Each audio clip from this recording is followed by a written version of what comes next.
Mais uma vez, boa noite a todas, todos e todas. Saúdo aos presentes e agradeço a presença de todos nessa sexta-feira, noite de sexta-feira. Hoje teremos o prazer de receber o professor Dr. Diego Cirne, com a sua palestra intitulada... Só um minuto. A primazia do narrador como categoria analítica na poética romanesca de José Saramago. O professor Diego Cirne é um grande amigo, estimado amigo, que é doutor e mestre em letras pelo Programa de Pós-Graduação em Letras da Universidade Federal da Paraíba. Tem experiência na área de letras, com ênfase na pesquisa em literatura, principalmente nos seguintes temas relacionados ao campo da literatura, teoria e crítica. Os temas são literatura e sociedade, narratologia e crítica dos romances de José Saramago. Também é professor de literatura e língua portuguesa do Instituto Federal do Rio Grande do Norte, onde atua no ensino, na pesquisa e na extensão. Com imensurável prazer e incalculável gratidão que recebemos o professor Diego neste momento para troca e construção teórica, diálogos e possíveis ampliações aí de nossos debates sobre esse grande escritor que é o José Saramago. Reitero minha gratidão a todas, todas e todos. O espaço é todo seu, professor Diego. Obrigado, Eider. Boa noite a todos, todas e todos.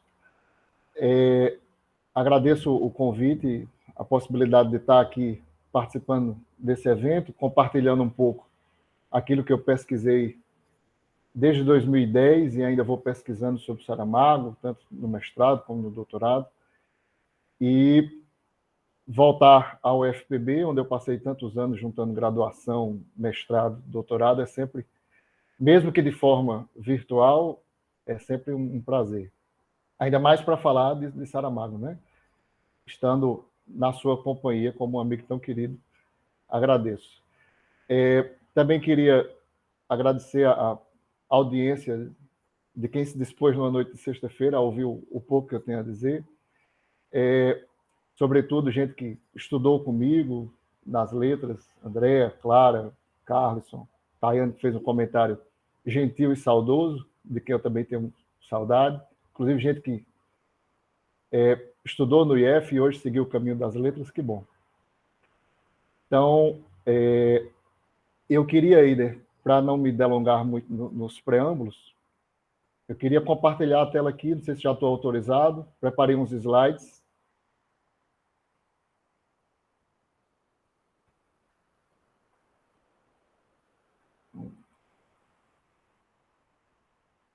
O espaço é todo seu, professor. Eu vou, para facilitar a possível transmissão de sua tela, eu vou fechar a minha câmera, mas qualquer coisa estou aqui, às ordens. Certinho, obrigado.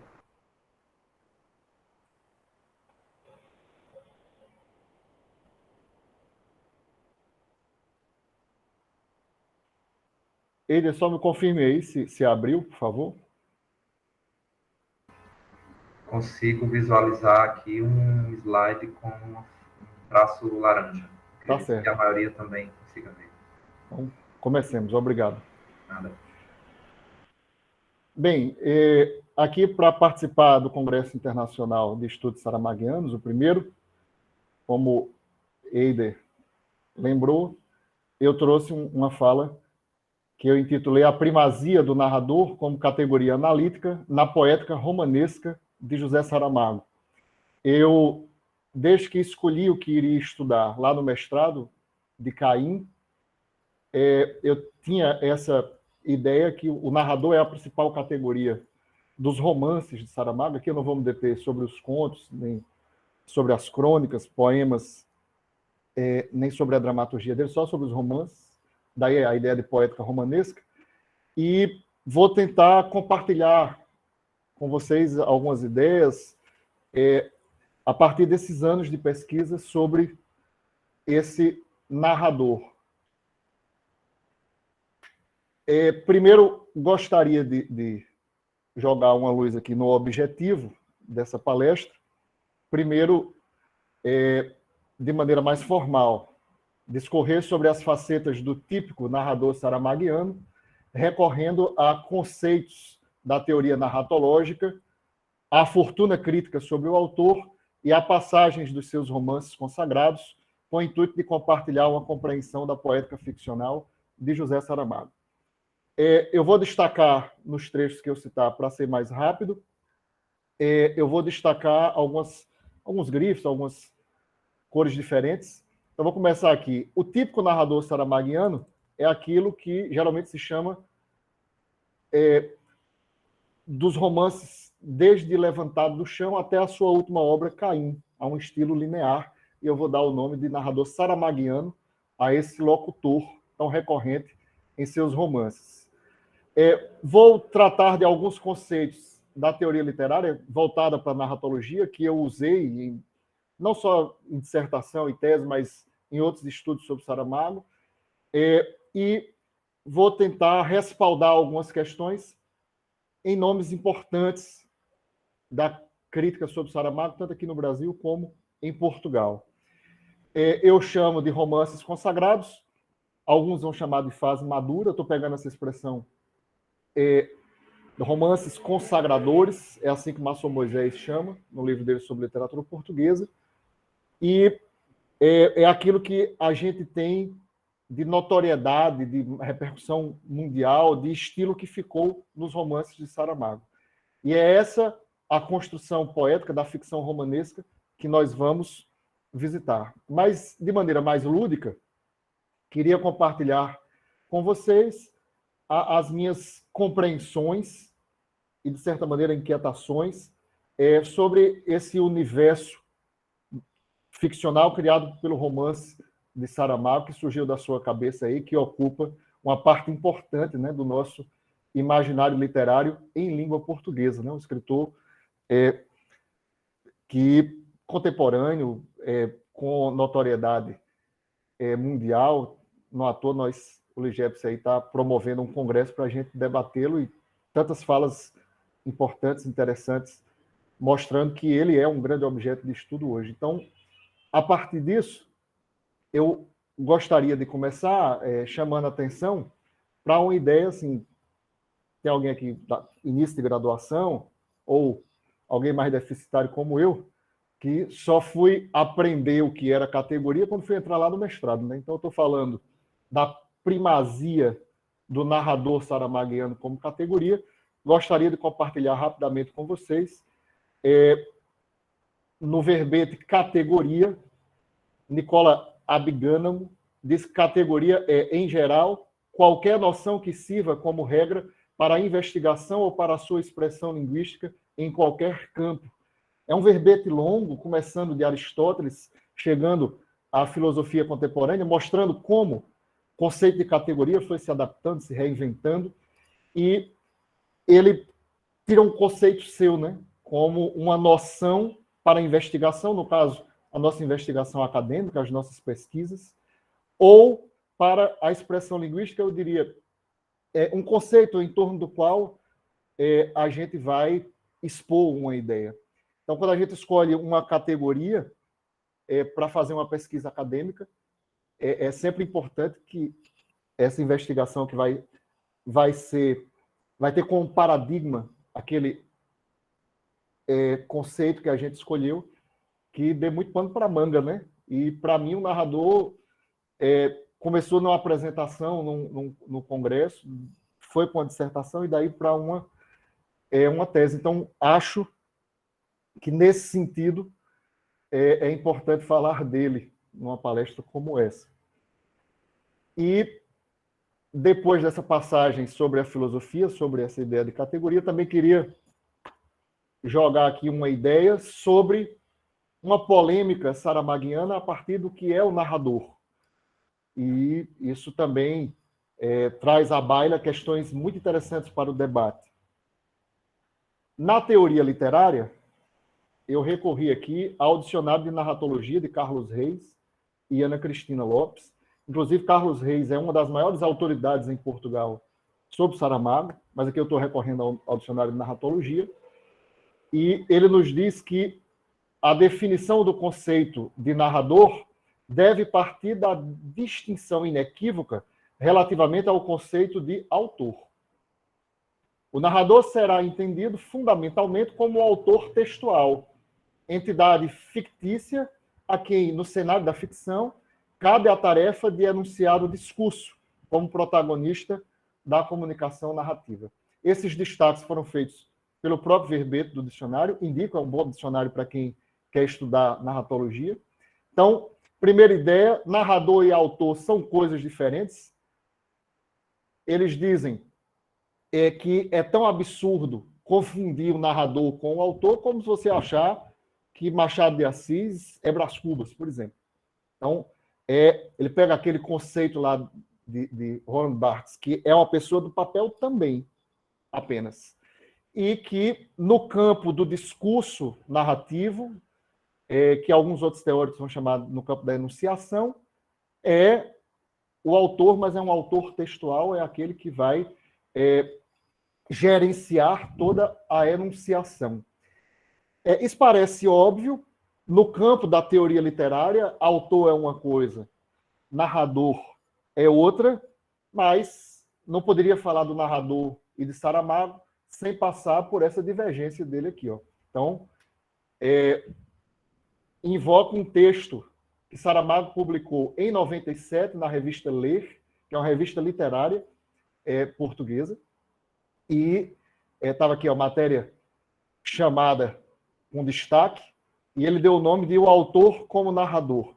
É um texto de 4 páginas, bem interessante, ele é bem irônico, como sempre, e em certa parte ele diz assim, ó, os professores de literatura, em geral, e os de teoria da literatura, em particular, têm acolhido com simpática condescendência, mas sem que se deixem abalar nas suas convicções científicas, a minha ousada declaração de que a figura do narrador não existe e de que só o autor exerce função narrativa real na obra de ficção, qualquer que ela seja, romance, conto ou teatro.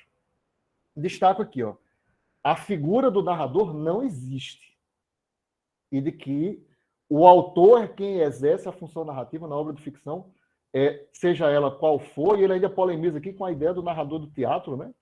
Mas eu não vou tocar nesse ponto aqui. Mas é interessante, né?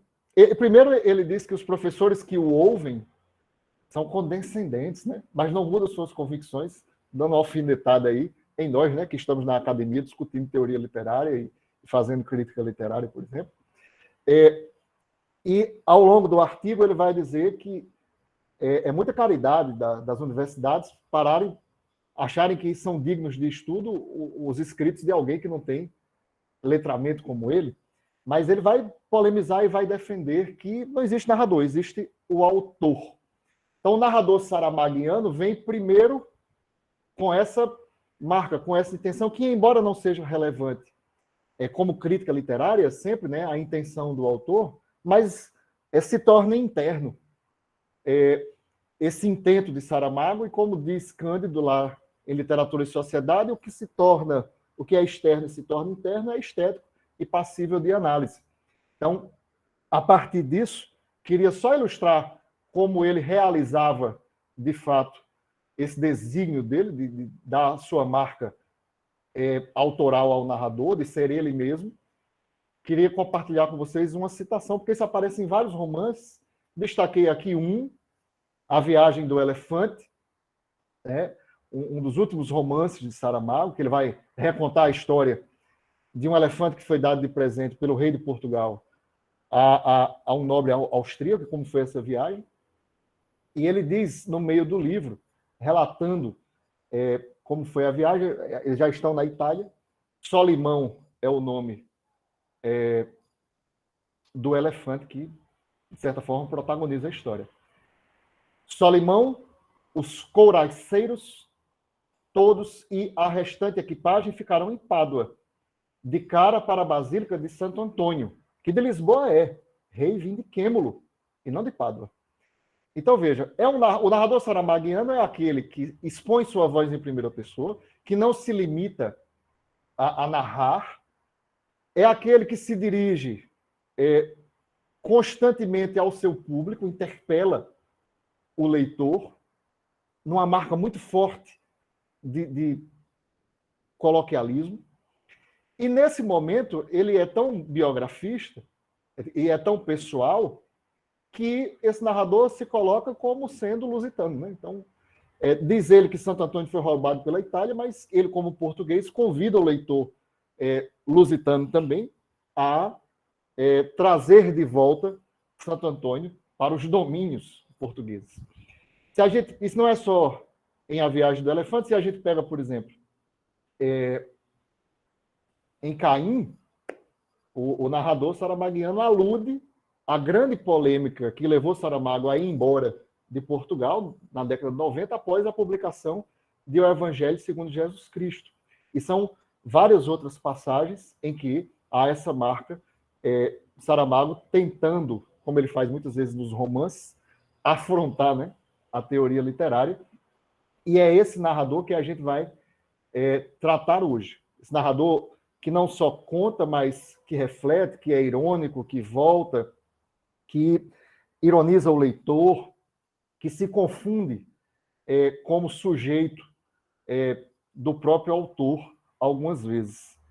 E esse narrador, estou ilustrando aqui, é o narrador estilizado por Saramago em todos os seus romances. Eu peguei aqui uma imagem de 6 romances de Saramago: Ensaio sobre a Cegueira, As Intermitências da Morte, O Evangelho segundo Jesus Cristo, A Jangada de Pedra, O Memorial do Convento e A História do Cerco de Lisboa. Mas, primeiro porque achei uma imagem bonita, com essas capas novas que a Companhia das Letras lançou, né? Reeditou Saramago. Não sei se vocês passam por isso, mas quando finalmente eu acabei a coleção dos romances, né, fui para o doutorado, e aí quando eu pensei que ia começar a coleção dos outros gêneros, Saramago tem alguns dramas aqui, mas queria ler e comprar mais, aí a Companhia das Letras mudou tudo, mudou a capa, botou essa capa bonita aí, só para, no fetiche, eu querer renovar a minha coleção. Mas, a despeito desse testemunho, eu chamo de narrador saramaguiano, o narrador iniciado lá em Levantado do Chão e encerrado com o último romance de Saramago, Caim. Eu nem levo em consideração Claraboia, que foi publicado depois de Caim, mas era uma obra de décadas atrás. Saramago não conseguiu publicar na época, renegou depois e disse que quando morresse, fizesse o que quisesse do livro, e Pilar foi lá e publicou. E publicaram também Alabardas, Alabardas, Espingardas, Espingardas, mas é um romance inacabado, poucos capítulos, não vou considerá-lo aqui, embora o estilo narrativo seja o mesmo, desse narrador, irônico em primeira pessoa, anacrônico, coloquial, enfim, que a gente está conversando um pouco.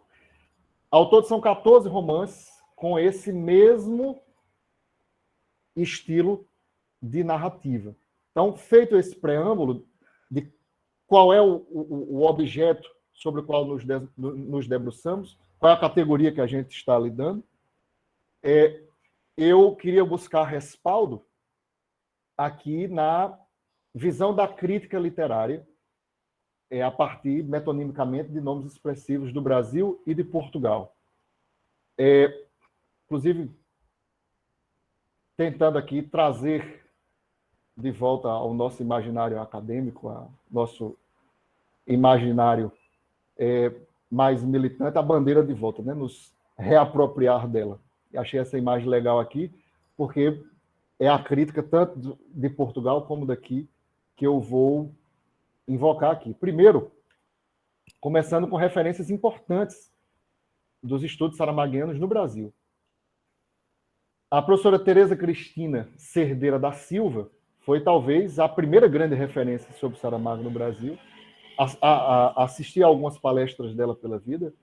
Ela, inclusive, se tornou amiga de Saramago, recebia Saramago no Rio de Janeiro, foi a Lanzarote, aquelas experiências fantásticas, né? E lá em 94, num artigo apresentado no evento acadêmico, O Quinto Evangelista ou da Tigela ao Graal, ela está se debruçando sobre o Evangelho segundo Jesus Cristo, ela nos diz, ó, quando nos deixamos seduzir pelos romances de Saramago, não é difícil perceber que grande parte dessa sedução nasce do nosso envolvimento com a figura do narrador. Ou seja, ela autoriza o meu entendimento e ela parte do princípio que é esse narrador que manipula a enunciação e, de certa maneira, visa criar simpatia, manipular o entendimento do leitor com esse estilo coloquial, com esse estilo irônico, com esse estilo anacrônico, destacando aí na visão da professora o narrador como uma parte central, né, do aparato formal dos romances de Saramago. Outro nome importante dos nossos estudos, também na década de 90, Salma Ferraz, professora da UNB, escreve um livro sobre Saramago chamado Quinto Evangelista. Ela se detém mais sobre o Evangelho segundo Jesus Cristo, e ela vai definir o estilo de enunciação do narrador de Saramago como um estilo endiabrado, e depois desdobra. O encanto por todas as obras de Saramago provém da maneira única como ele concebe a figura do narrador. Então, é um narrador estilizado para centralizar a enunciação, para se sobrepor, para ocupar todos os espaços da enunciação e muito do enunciado, de maneira explícita, em primeira pessoa, inclusive, algumas vezes, na primeira pessoa, relendo essa semana, O Ano da Morte de Ricardo Reis, A Viagem do Elefante, na primeira pessoa do singular mesmo. Lá em Portugal também se tem esse destaque sobre um narrador diferente, inaugurado por Saramago. Antônio José Saraiva é um nome muito importante, né, na crítica literária portuguesa. Quando se fala de Antônio José Saraiva para a literatura portuguesa, eu lembro muito do que foi Antônio Cândido aqui para nós, como parece um nome importante, como um marco desse. E ele diz no livro Iniciação à Literatura Portuguesa, que eu indico para quem quer estudar literatura portuguesa como sempre um bom começo, como o nome está sugerindo. Esse processo, aqui se chamou épico, consiste em fazer contar a história por um narrador que está de fora. Diante dele, na altura própria da narração, apresenta-se o objeto referido, não o objeto como se supõe ser na realidade, mas tal como livremente o imagina o narrador. Ele vai chamar de épico, porque ele vai entender que Saramago reinventou o teatro épico de Brecht na sua narrativa. E é esse narrador que supostamente está de fora, porque em muita parte do romance ele se mantém em terceira pessoa, supostamente impessoal, mas é muito claro que ele tem um total domínio, e ele não esconde isso, de como ele quer trabalhar de acordo com a sua imaginação o tema que está lidando. Você pega o Evangelho segundo Jesus Cristo, você vai encontrar referências dos evangelhos bíblicos, dos evangelhos apócrifos, de pesquisa sobre o cristianismo primitivo, e muita coisa foi da imaginação saramaguiana aí, com suas intenções literárias. É um narrador que supostamente está isento, mas centraliza tudo. Conceição Madruga, no texto A Paixão segundo José Saramago, diz: os seus romances surgem-nos, então, como uma metáfora de transformação de um narrador obsessivo que tudo nos quer explicar. A influência da voz narrativa estende-se, porém, além da esfera abstracta de caráter reflexivo. Na opinião da estudiosa, né, ele não está abstraído no plano da enunciação, e as suas ideologias reverberam, inclusive, nas personagens, o que, de fato, acontece demais. Muitas vezes de maneira declarada, muitas vezes de maneira mais implícita. Mas ela chama de narrador obsessivo, né? Salma Ferraz fala de um estilo endiabrado. A gente tem aqui um narrador do teatro épico. Então, há muito estudo sobre o narrador, e eles são unânimes em dizer que esse narrador é instrumento central das narrativas romanescas de Saramago. Deu uma passagem rápida, obviamente a fortuna crítica sobre Saramago é imensa, só para a gente pegar nos nomes principais, tanto de Portugal como da fortuna crítica nacional, para dizer que realmente há um certo consenso sobre a primazia desse narrador. Como eu também quero visitar a teoria literária, eu vou trazer alguns conceitos plausíveis, entre tantos que a gente poderia lembrar, entre uns que eu usei, outros que eu já pensei em desenvolver alguma coisa, alguns para ilustrar que esse narrador, esteticamente, ele é tão rico que ele possibilita uma variedade teórica de análise muito bacana também. Só um minutinho aqui, licença.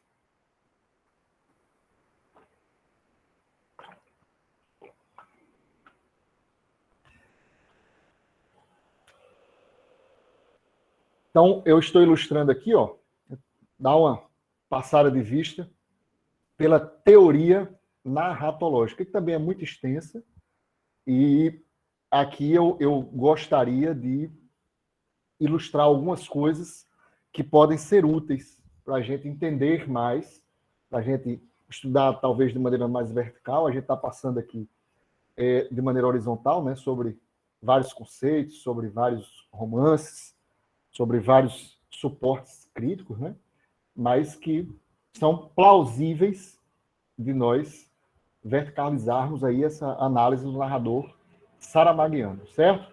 Começo com um conceito-chave, um ensaio de Norman Friedman, o ponto de vista na ficção. Entre muitas coisas possíveis de se discutir a narrativa de José Saramago, eu trago uma ideia aqui de Friedman, que eu vou chamar de o narrador onisciente intruso, está aqui em vermelho, porque tem um destaque, que na verdade Friedman vai falar de autor onisciente intruso, e a gente já viu que para Saramago é o autor mesmo, né? Mas, em geral, se fazendo essa problematização, como a gente viu aí em Carlos Reis, geralmente se pega a conceituação de Friedman sobre um estilo de narrar e se aplica a esse procedimento para entender o que é o narrador onisciente intruso. Não foi criação minha. Se você pega Ligia Chiappini, o foco narrativo, ela me autoriza também como teórica nossa, visitando as várias teorias da narratologia, a falar do narrador onisciente intruso. Friedman vai dizer que o narrador é onisciente, que é aquele que tem um ponto de vista ilimitado. O narrador onisciente neutro é aquele que vai se manter em terceira pessoa, impassível do ponto de vista da sua voz, mas tem um controle total da narrativa, né? Ele sabe tudo sobre todos os assuntos diegéticos que ele está reproduzindo. O que ele vai chamar de narrador onisciente intruso é o narrador que continua com aquele poder demiúrgico, como diz Jean Pouillon lá em O Tempo da Narrativa, de criador, mas que se intromete na própria enunciação, que lança sua voz em primeira pessoa, por exemplo, que alterna a distância entre o primeiro e o segundo plano das narrativas, que eu imagino que Friedman esteja falando entre o plano do enunciado e o plano da enunciação, e ele faz parte da enunciação em primeira pessoa, cria juízos, é irônico, certo? E esse é o narrador saramaguiano presente em todos os romances, que não se detém, todos os romances de levantado do chão para frente, certo? Que não se detém na esfera abstrata, como a gente leu ali da professora Conceição, de contar, mas vai ironizar, vai rever, vai fazer digressões, vai criticar, vai duvidar dele mesmo, muitas vezes, vai explicar ao leitor, e com certeza isso é passível de análise, porque isso mexe como, ao mesmo tempo em que esse narrador mexe com a forma de enunciar, ele está mexendo com a maneira como nós entendemos a história. Por exemplo, quando ele sai de um panorama para uma cena, coisa que Genete vai tratar também, mas a gente volta a isso já já, certo? Isso, qualquer coisa a gente retoma na discussão. Para ilustrar esse narrador, trago aqui uma citação do romance Caim, um romance muito querido meu, que eu trabalhei no mestrado, que eu comprei emocionado com a morte de Saramago e li, e eu ia fazer mestrado sobre outra coisa e acabou sendo Caim. E é um romance bem pesado, né? Porque ele visita o Novo Testamento no Evangelho segundo Jesus Cristo e vai visitar o Antigo Testamento aqui em Caim. E, a meu ver, é um narrador até mais explícito, né? Mais escancarado na dessacralização. Narrando o episódio do Holocausto de Isaac, quando Caim vai fazer uma viagem por vários episódios, né?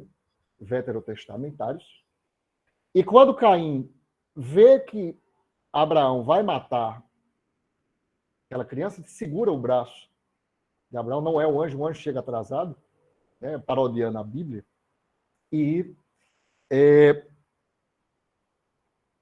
quando Abraão explica a ele que Deus mandou que Abraão matasse o próprio filho para provar a sua fé, o narrador para a sua narração, e aí a gente vai ler como é que ele desenvolve, né, seu juízo sobre esse episódio. O leitor leu bem.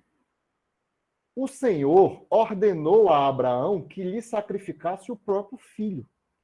Com a maior simplicidade o fez, como quem pede um copo d'água quando tem sede. O que significa que era costume seu e muito arraigado. Quer dizer, além de tão filho da puta como o Senhor, Abraão era um refinado mentiroso, pronto a enganar qualquer um com a sua língua bífida, que neste caso, segundo o dicionário privado do narrador desta história, significa traiçoeira, pérfida, aleivosa, desleal e outras lindezas semelhantes. Veja, parei a narração e interpelo o leitor. O leitor entendeu o que está acontecendo aqui. Isso é muito comum, né? Às vezes com vocativos, às vezes com verbos, pronomes. O verbo, como a gente viu ali ainda agora, né? Reivindiquemo-lo. E aqui ele para e ele quer reproduzir no leitor o juízo crítico que ele tem do absurdo em seu juízo, que é esse episódio bíblico de Deus testando a fé de Abraão, mandá-lo matar o próprio filho.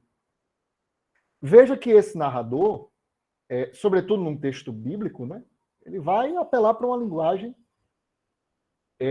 bem, no mínimo escandalosa, né? E chama Abraão e Deus de filho da puta. É claro que isso tem a ver com aqueles pressupostos da carnavalização, do realismo grotesco, de rebaixar um código bíblico sagrado, né? A cara de Saramago, isso. Nesse momento, depois de um ensaio sobre a lucidez, ele vai passar a escrever os nomes, predominantemente, né? Os nomes próprios com letra minúscula. Então, aqui é Deus e Abraão, um dos patriarcas. E depois ele diz que Abraão está mentindo para o filho, né? Porque disse que ia matar uma oferenda, e a oferenda era o próprio filho. Né? E diz que Abraão tem uma língua bífida, né? Aquela língua bipartida. E o narrador é tão poderoso que ele diz que tem um dicionário privado, ou seja, eu crio os significados. Né? Lembra até Machado de Assis, quando diz lá em Dom Casmurro, que não vá procurar nos dicionários o significado de Casmurro, né? No capítulo 2 de Dom Casmurro, do título. Aqui ele também tem um significado expressivo, que a língua bífida de Abrão é uma língua traiçoeira, pérfida, aleivosa, né? Desleal, infiel, porque a interpretação de que ele está associando a língua da cobra, né? Que é assim. E veja mesmo como esse narrador tem um estilo que que ele fala ao leitor, que ele se anuncia como um brincalhão com a linguagem, um criador da linguagem, e esse é um instrumento. A gente visitou aqui 3 instrumentos, né? 4, a crítica à religião, a interlocução ao leitor, a linguagem de baixo calão, a brincadeira com a linguagem, a ironia, né? Quando ele fala de outras lindezas semelhantes, outras lindezas para rebaixar ao plano mais baixo, né, da linguagem, Deus e Abraão. É um procedimento muito comum e eu trouxe aqui para a gente ilustrar o que é esse narrador em primeira pessoa, que tenta conversar com o leitor, que tenta induzir o leitor a ter juízos que reproduzem seus, que brinca com a linguagem e deixa isso tudo muito explícito, certo? Outro conceito teórico que eu queria tratar aqui, rapidamente, Gerard Genette, um outro cânone importante, né, da narratologia, em um discurso da narrativa. Entre os vários conceitos de Genette que eu usei para fazer a crítica dos romances de Saramago, eu destaco aqui metalepse. Metalepse, segundo Genette, é uma transgressão diegética. Ele diz que existem 3 estratos da narrativa, né? É coisa de professor, né? Gesticulando aqui, querendo um quadro para escrever. O plano intradiegético ou diegético, que é a história em si, enunciada. O plano extradiegético, a enunciação, onde deveria estar o narrador. E a metadiegese, que é quando a narrativa consegue criar dentro dela subdivisões, como você tem uma história dentro da outra história, por exemplo.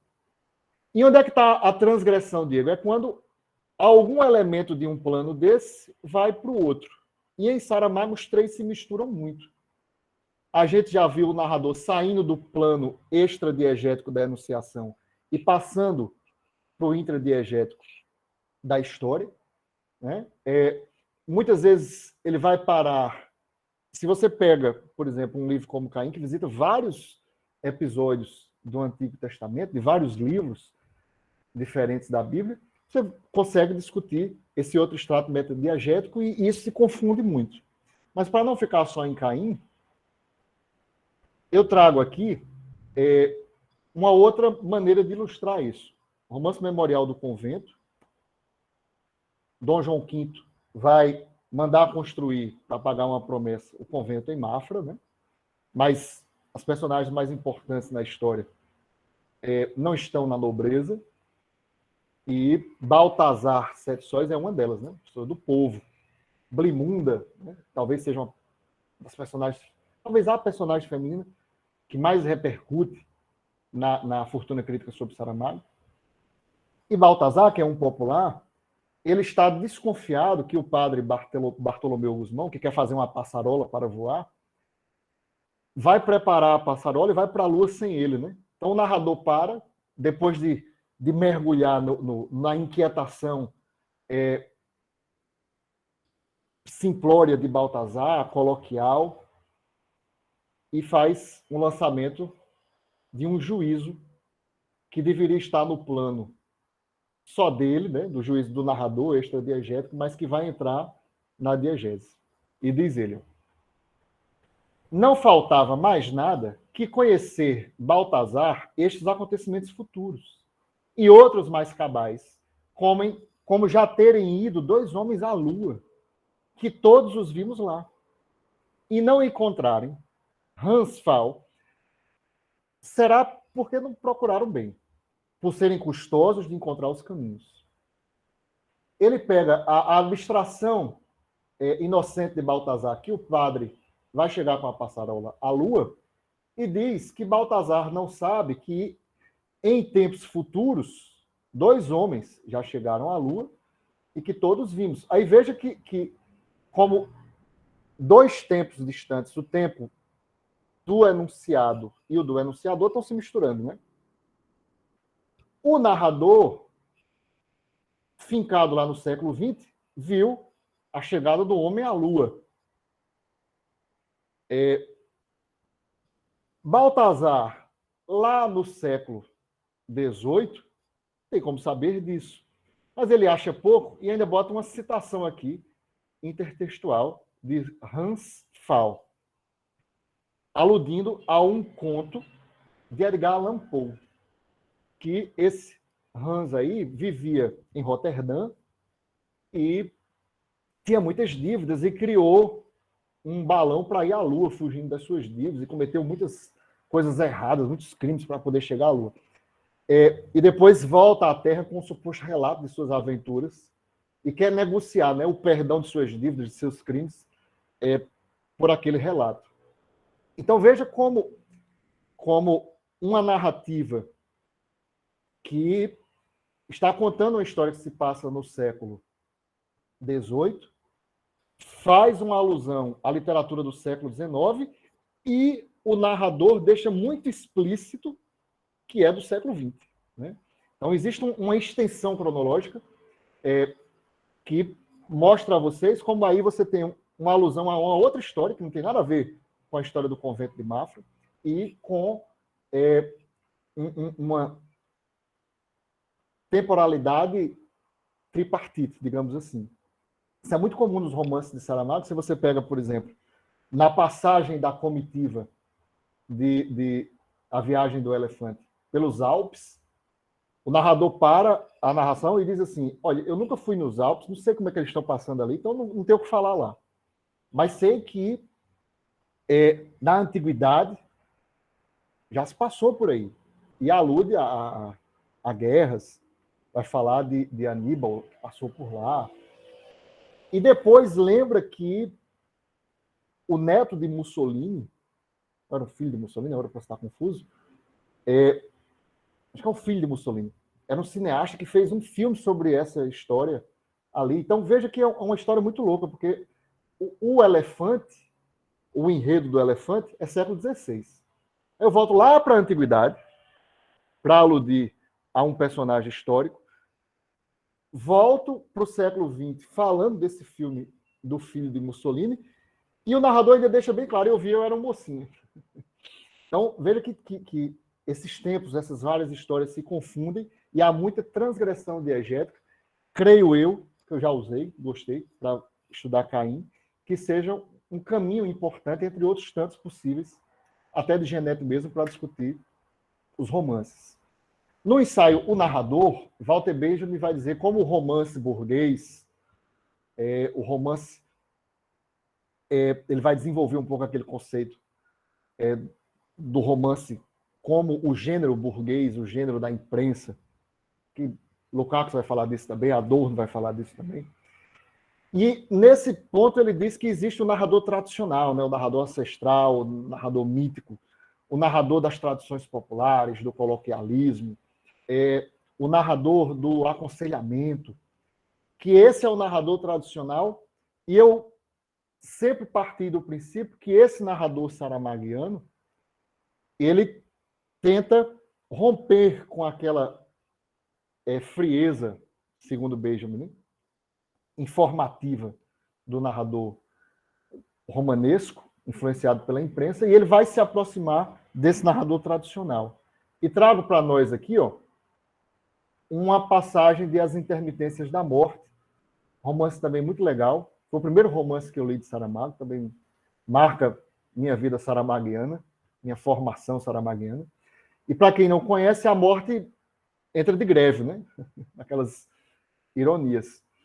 Quando ela volta de greve, que ela quer ser valorizada, quer mostrar a sua importância, inclusive para o equilíbrio da sociedade, ela ela faz um pronunciamento, né, em rede nacional, que as pessoas vão voltar a morrer depois de um caos tremendo, e ela manda cartas roxas, e quem recebeu uma carta naquele dia sabe que vai morrer.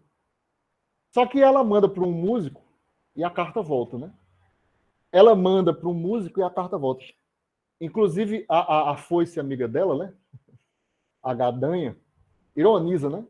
Que ela perdeu o poder. Então, ela vai descer para conhecer quem é esse músico, né? Que não morre, não recebe sua carta. E aí tem uma passagem muito curiosa que eu queria ler com vocês aqui. Ó. Meia hora teria passado no relógio quando a porta se abriu e uma mulher apareceu no limiar.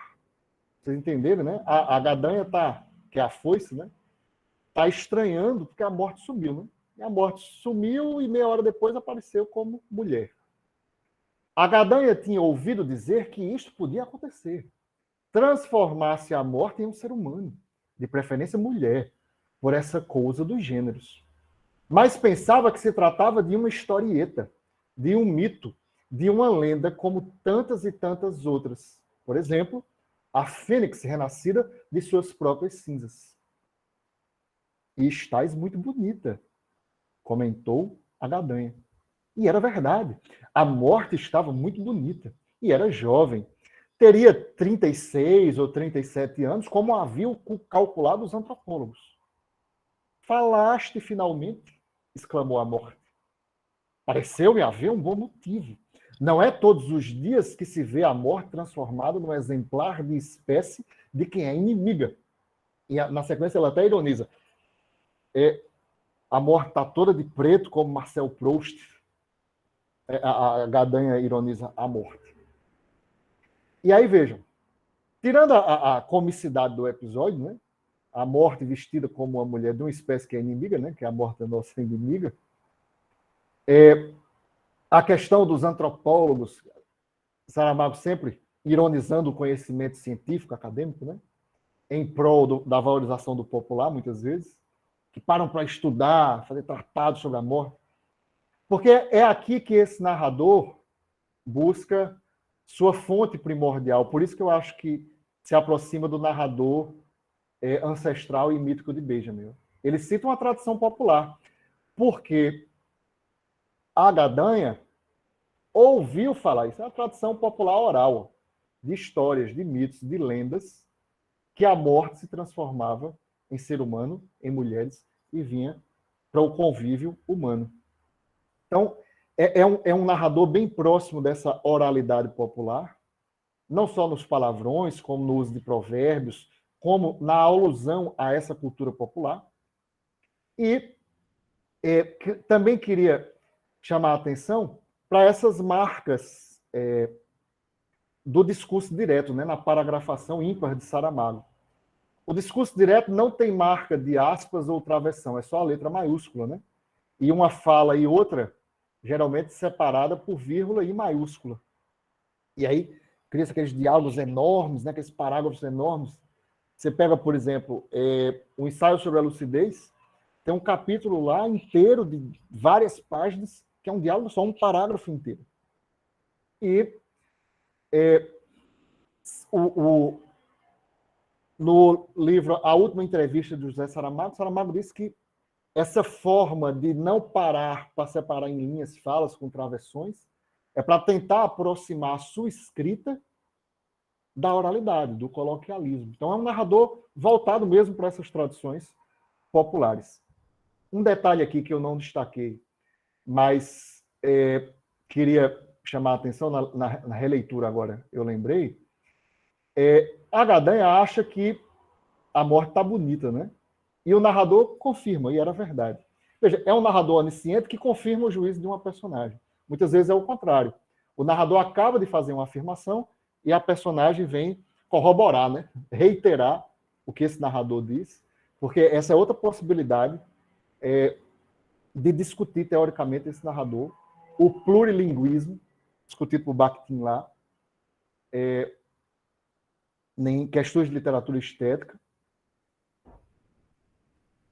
A pessoa que fala no romance, é o nome do capítulo, como o narrador usa de outros estratos discursivos para reproduzir sua lógica. Isso é a cara desse narrador saramaguiano também, certo? O último conceito teórico é de Bakhtin, que eu anunciei antes, mas queria falar de outro aqui. É um conceito que todos nós visitamos, né, na nossa vida acadêmica. O rebaixamento carnavalizador, a carnavalização, que Mikhail Bakhtin trata lá em A Cultura Popular na Idade Média, no Renascimento, inclusive no primeiro texto, no texto introdutório, ele vai discorrer sobre o que é a carnavalização. Aí vai falar, é um pressuposto para ele falar do riso em Baudelaire, né?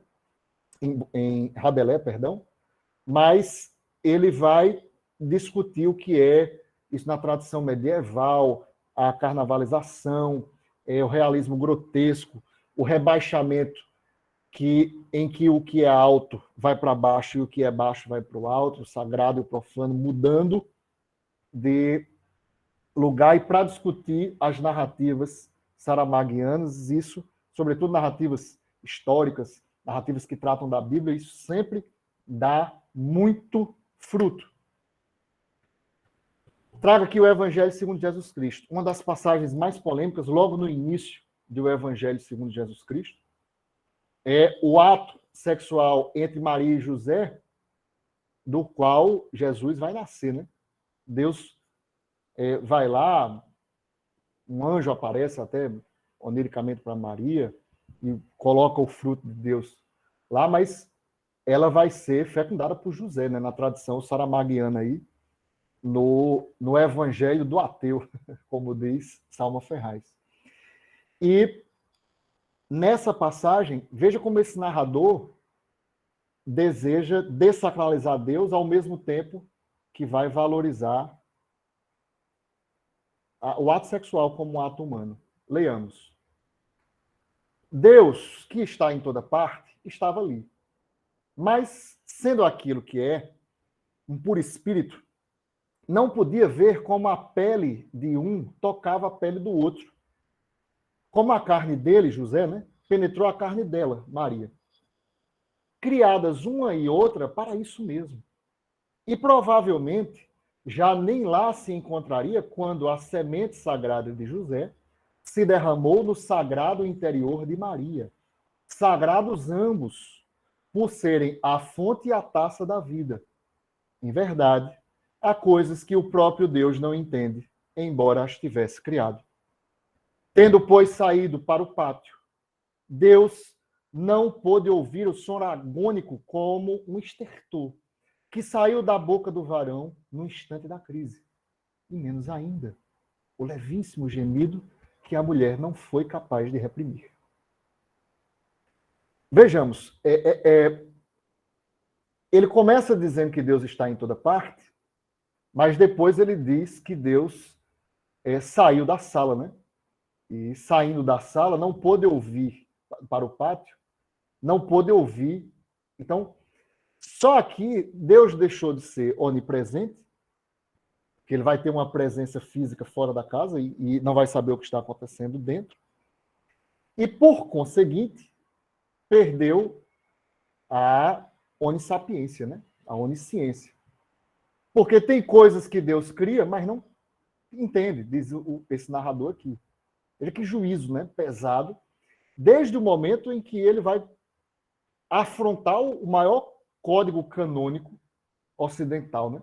Que é dizer que Jesus nasceu da sexualidade. Não satisfeito com isso, ele retira de Deus a onipotência, ubiquidade, então rebaixa o que é alto. E não é qualquer divindade, é a maior divindade judaico-cristã, rebaixa. E eleva, ele não eleva, digamos assim, José e Maria, que são divindades, né, do catolicismo, mas ele eleva o ato sexual, o ato de reprodução, que é sagrado, porque é fonte e taça da vida. Então, veja como isso é, por si só, profanador de um código sagrado. A meu ver, né? Profanador desse jeito, transgressor desse jeito é o Evangelho segundo Jesus Cristo, só tem o ato sexual de Jesus com Maria de Magdala. Mas aí já é outra história. Mas a carnavalização é um pressuposto interessante para discutir. Inclusive, quando ele vai falar de personagens da nobreza, que é outro nível, né, de rebaixamento das suas ideias de classe, certo? Então, lanço aqui também a hipótese para a gente ver a riqueza do debate, da primazia, né, analítica desse narrador saramaguiano aí, com essas possibilidades teóricas vastas. Antes de invocar a próxima sessão, eu queria beber uma aguinha aí. Ei, de coração, como é que estamos de tempo aí? Estamos tranquilos, professor Diego. Beba sua aguinha aí tranquilamente. Eu tinha preparado muita coisa e fui despejando. Eu não sei se você consegue visualizar a sua tela por completo, mas são 26, né, 20 horas e 6 minutos, então, nos planejamentos... Cerca de 1 hora, né? Teria uma média aí de meia hora ainda. Fique à vontade. Tá bom, muito obrigado. Eu trouxe aqui para a gente, primeiro porque eu achei massa, né? Achei muito legal. Essa caricatura de Saramago, quando o PowerPoint lançou aí como pano de fundo, acabou saindo a autoria, e eu vou ficar devendo aqui. Mas veja que interessante. Saramago, que parece enxergar pelos romances, ao mesmo tempo que, ao fazer esse ato aqui de ver, de enxergar, ele está segurando o romance, né? E aqui há um casal, né? Parece ser uma mulher e um homem. Não sei se é um casal literal, mas um homem e uma mulher, cujas boias se transformam em olhos de Saramago e, ao mesmo tempo, eles estão mergulhados, se afogando, né, na própria escrita saramaguiana, que é a forma como ele enxerga o mundo. Achei muito interessante essa caricatura aqui dele. Mas, além disso, queria visitar de maneira mais detalhada agora aquilo que são os temas, a meu ver, mais recorrentes na obra de Saramago, precisamente na obra romanesca de Saramago, certo?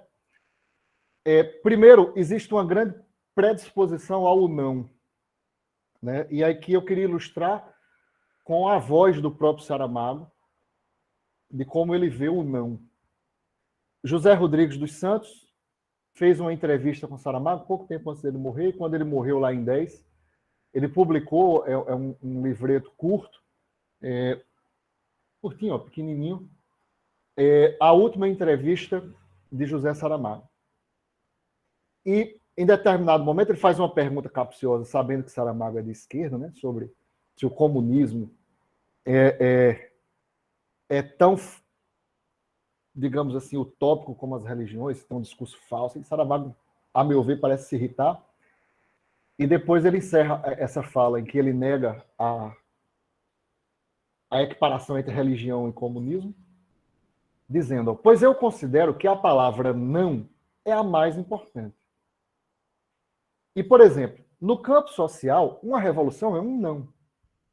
Um não resulta de um status quo ante que estava ali e que é confrontado com o aparecimento de um pensamento, de uma ação, de uma revolução. Não. E é interessante, né? A ideia que o não é um pressuposto de mudança, né? Por isso que ele vai partir de um não como revolução. Inclusive, tem uma citação de Saramago que diz que os otimistas acham o mundo ótimo, né? Então não mudam o mundo. Que os pessimistas é que querem mudá-lo. Que é sempre essa ideia de negação ao que existe, né? E eu acho muito interessante essa ideia do status quo ante essa circunstância daquilo que está, e eu dou um não àquilo. Eu interpretei que isso existia em todos os romances de Saramago, e foi em cima disso que eu embasei minha tese. Porque eu parto do princípio que um não é o pressuposto dialético, a antítese mesmo a tudo que existe. A religião, ao poder, ao sujeito isolado que, a partir da inter-relação com o outro, vai se transformar. Então, quando eu li essa entrevista de Saramago, depois, né, já fazendo o doutorado, eu usei, inclusive, essa parte como uma das epígrafes da minha tese, porque eu acho que isso é muito recorrente na sua visão de mundo, como a gente viu na caricatura, e, por consequentemente, como desdobramento disso, está em seus romances. E, para não ficar solto, queria ilustrar, né?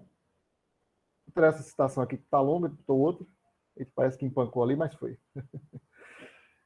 Em A História do Cerco de Lisboa, né, para variar um pouquinho dos romances. Para quem não conhece a história, Raimundo Silva é um revisor de uma editora que recebe um livro de um douto historiador falando de como foi lá no século XII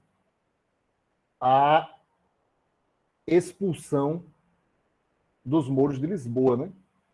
E que Dom Afonso pediu ajuda aos cruzados para expulsar os muçulmanos de Lisboa e que aquilo foi fundamental. Só que Raimundo Silva, quando vai fazer a revisão, ele resolve escrever alguma coisa. Vejamos. É evidente que Raimundo Silva acabou de tomar uma decisão. E que má ela foi. Com a mão firme, segura a esferográfica. E acrescenta uma palavra que o historiador não escreveu. Que, em nome da verdade histórica, não poderia ter escrito nunca. A palavra não. Agora, o que o livro passou a dizer é que os cruzados não auxiliarão os portugueses a conquistar Lisboa. Assim está escrito. E, portanto, passou a ser verdade, ainda que diferente.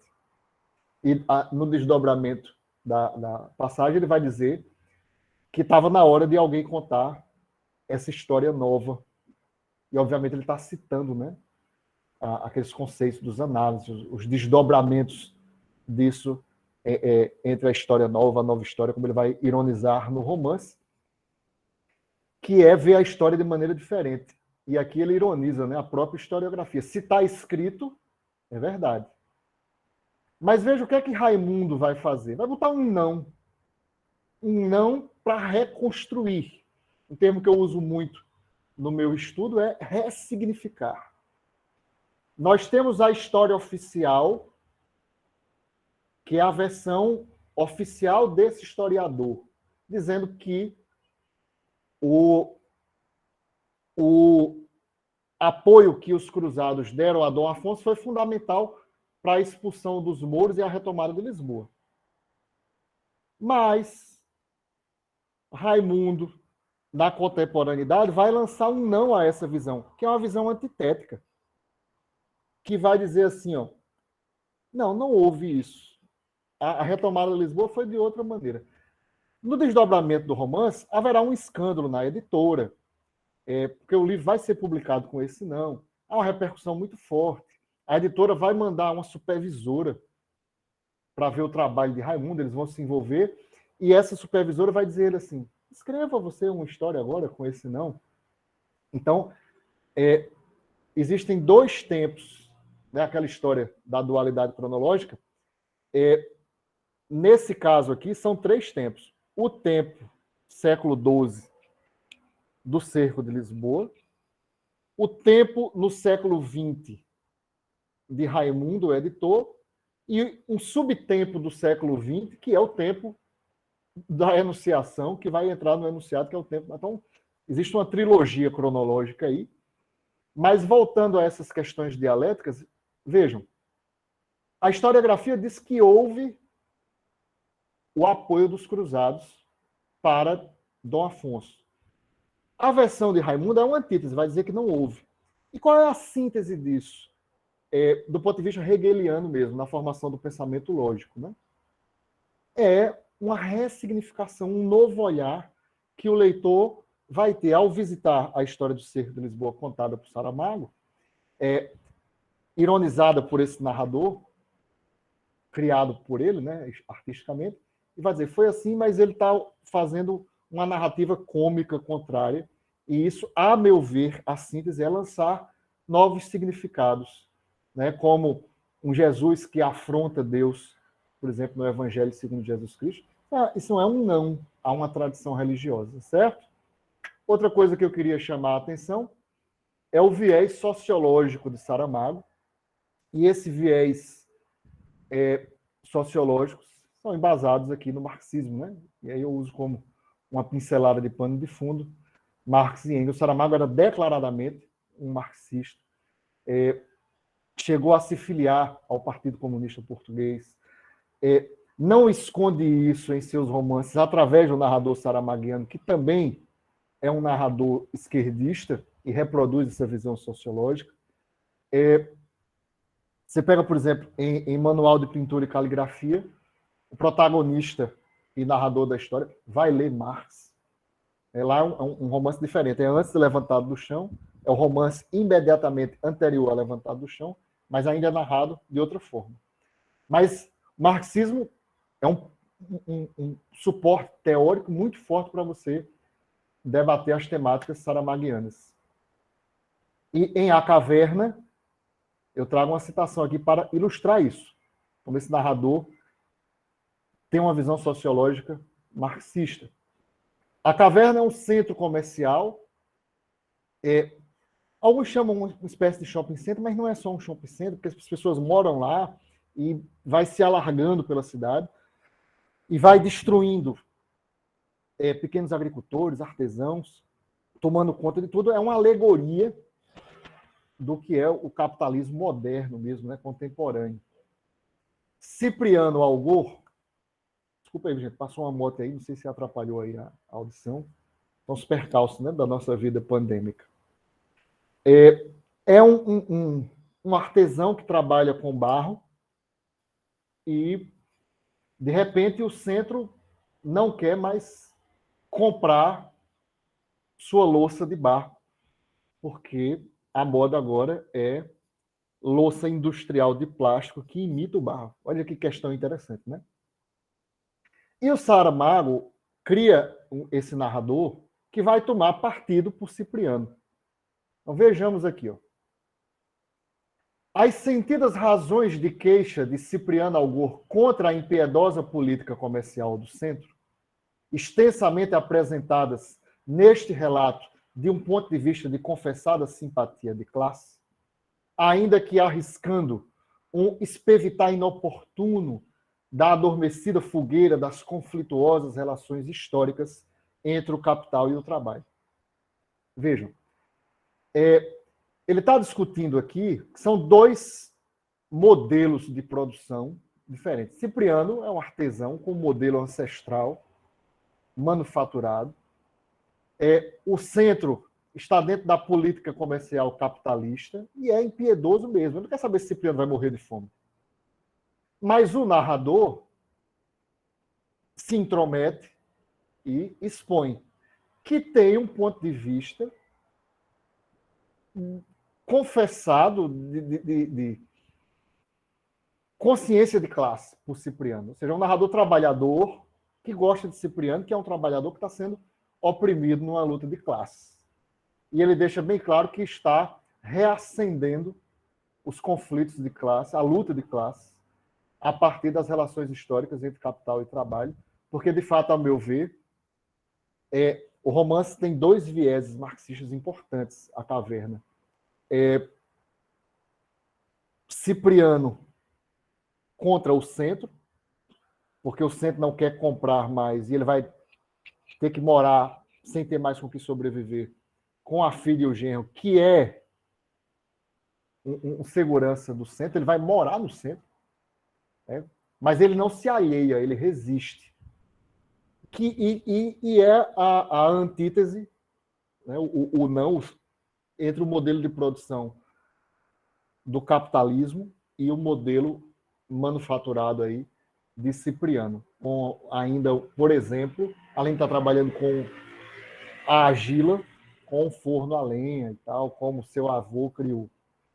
Então, ele vai debater muito a sociedade contemporânea, a sociedade industrial, a partir da visão marxista ao capitalismo, e deixa claro que ele é um narrador a favor dos humildes, dos trabalhadores, dos oprimidos. Por exemplo, a gente visitou ainda agora o Memorial do Convento. Em alguns momentos isso transcende e vai para as narrativas históricas, vai para as narrativas que parodiam a Bíblia. Vem no palácio, de um lado, o rei Dom João V com sua comitiva, e do outro lado, Blimunda. Aí ele diz, a minha obrigação é ir atrás de Blimunda. Ele toma partido mesmo, pelos humildes, pelos oprimidos. Diz ele lá no Memorial do Convento, esse narrador saramaguiano, que dizem na história que Dom João V construiu o convento de Marta. Dom João V não carregou uma pedra, mas a história não registrou quem carregou essas pedras. Aí é uma passagem muito bonita, onde ele vai citar nomes que ele disse que não são nomes registrados na história, mas com todas as letras do alfabeto, ele cita um nome de um trabalhador para representar todos os trabalhadores esquecidos na historiografia. Então, ele vai tomar sempre partido pelo trabalhador, pelo humilde. A professora Tereza Cristina Cerdeira da Silva escreve um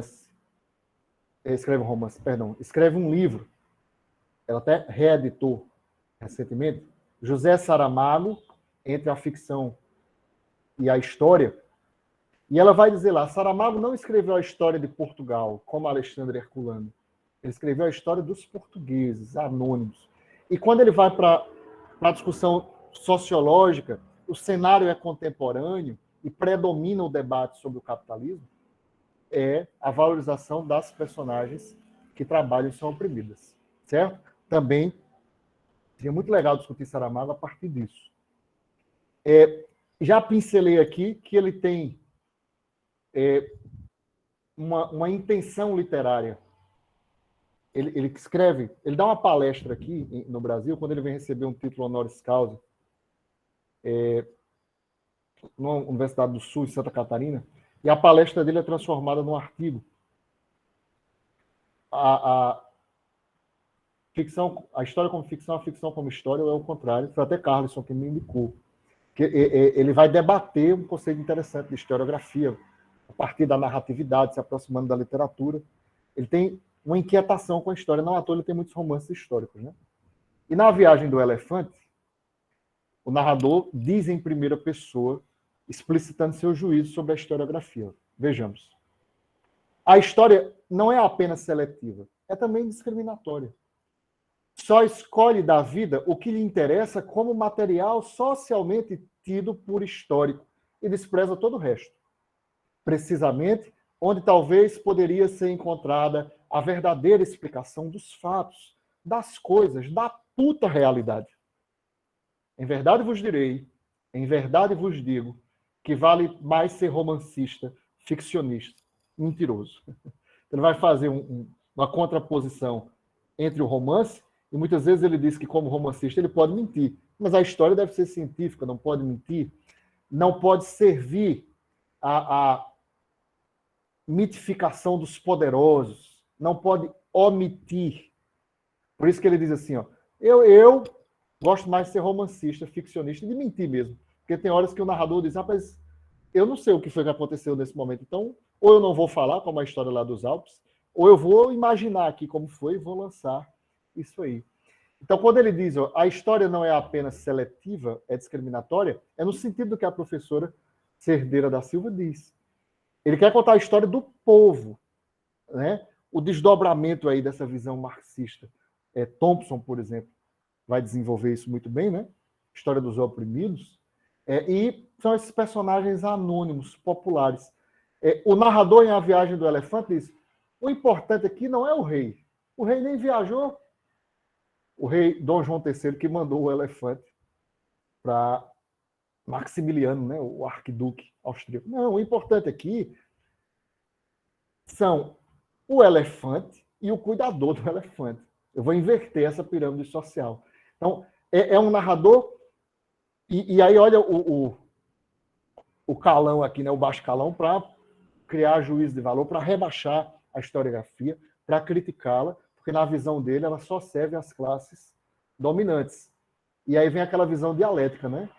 A narrativa dele não, vai ser antitética, vai ser diferente para ressignificar a história. Por fim, aqui, ó, para já anunciar a última citação que eu vou fazer de seus romances, vem a ironia ao discurso religioso, né? Em verdade vos digo, que é muito comum, né? Como vocês já notaram aí, já lembraram, já conhecem de maneira geral a fama de Saramago, né?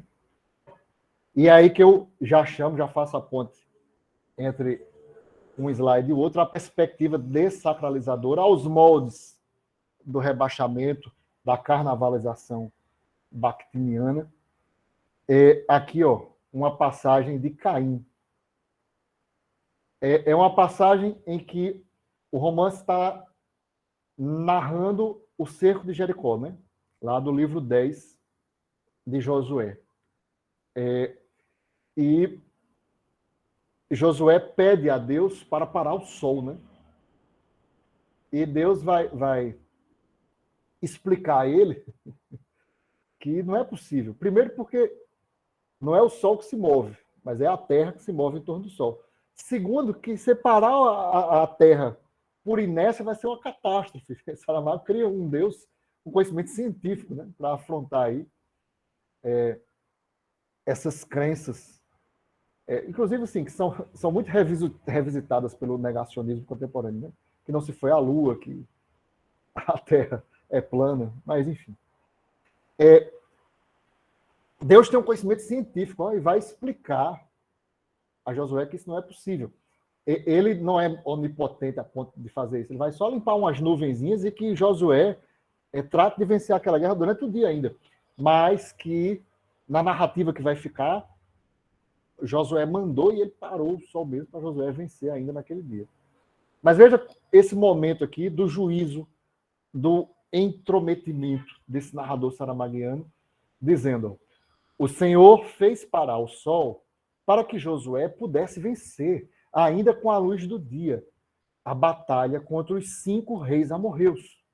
A história é bonita, demonstrativa do poder de um Deus ao qual, pelos vistos, nada seria impossível. Mentira tudo. Ele vai desmistificar esse episódio com ciência, ó. E o mais interessante, vai colocar o conhecimento científico contemporâneo na boca de Deus. E aí eu analiso aqui rapidamente, ó. Essa é a narrativa bíblica, né? Que o Senhor parou o sol para Josué vencer a coalizão aí dos reis amorreus. Aí ele lança o juízo sobre o que está posto na Bíblia. A história é bonita, né? Deus é absolutamente poderoso, nada é impossível. Mas aí desacraliza, mentira tudo. E aí, a meu ver, como eu disse a vocês há pouco, ele quer que o leitor reproduza esse juízo dele. E ele vai desconstruir muito a mitologia religiosa em Caim com conhecimento científico, em muitos episódios, desacralizando todo um código bíblico. Porque eu lanço a hipótese, não é só minha, né? Mas também já fiz trabalho sobre isso, que na década de 90 ele faz a paródia do Novo Testamento com o Evangelho segundo Jesus Cristo. Ele encerra sua poética romanesca com Caim, fazendo a paródia do Antigo Testamento e desacraliza a Bíblia como um todo, né? Os livros se complementam, não dá para falar de um sem o outro.